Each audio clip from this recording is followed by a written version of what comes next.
Thank you for joining us.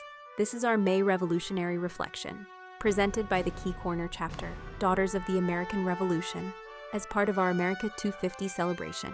By May of 1776, the War for American Independence was already well underway. Though the British had withdrawn from Boston just weeks before, the fighting had not ended. It had only shifted. To the north, American forces struggled in Canada, facing defeat, retreat, and widespread illness. Supplies were scarce, conditions were harsh, and many soldiers suffered more from sickness than from battle. Across the colonies, men remained in camp, drilling, waiting, and preparing, knowing the British would return in greater force. Rumors spread of a massive army gathering, and many believed the next great conflict was soon to come. These were not easy days. They were days of uncertainty, of endurance, and of sacrifice. But even in the midst of war and hardship, something more was taking shape. The question was no longer simply about rights, but about independence. Today, we share an imagined letter from a soldier in the field, a reflection of what he may have written to his wife during this time. It is drawn from the experiences, struggles, and resolve of those who lived through these uncertain days. This is the voice of one who has endured hardship, and who now understands what he is truly fighting for. This is the voice of one who has chosen independence. My dearest Sarah, I take up my pen this evening, though I cannot say when this letter may reach you, nor in what condition it shall find you.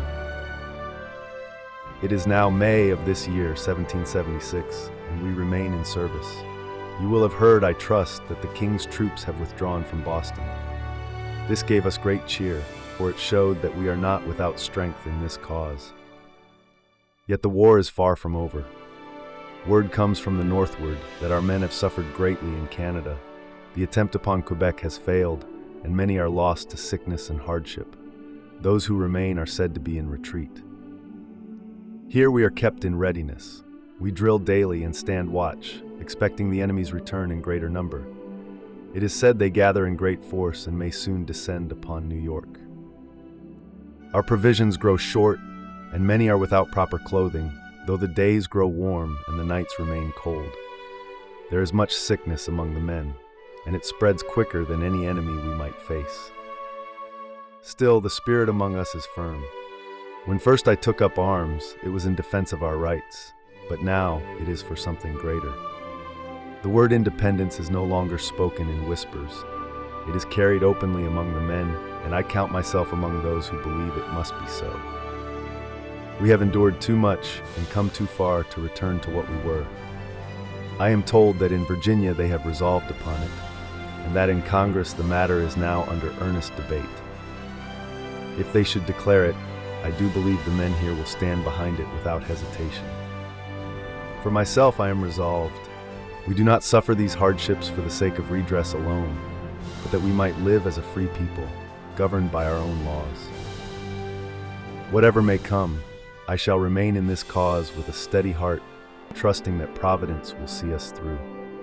Pray for me as I do for you each day. Give my love to the children, and keep faith that we shall meet again in a better time. Your loving husband, William.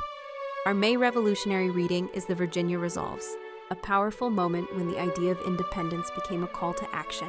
In May 1776, Virginia became the first colony to formally instruct its delegates to propose independence from Great Britain, helping set the course toward the Declaration of Independence just weeks later. If you would like to read the Virginia Resolves for yourself, you can find it through the Library of Congress, the National Archives, or trusted historical collections like the Yale Avalon Project. It's a short but powerful document, and it allows you to experience the moment the colonies moved, from debating independence to choosing it. And now, let's take a look back at last month's question. In April, we asked, what group helped organize communication and unite the colonies in resistance? The answer is the Committees of Correspondence, local networks formed in the early 1770s that shared news, coordinated responses, and kept the colonies informed about British actions. These committees helped unify the colonies, strengthen cooperation, and lay the groundwork for a coordinated movement toward independence. And as we move forward, your May Revolutionary trivia question is, which colony was the first to formally call for independence from Great Britain? We'll reveal the answer in our next revolutionary reflection. Thank you for joining us.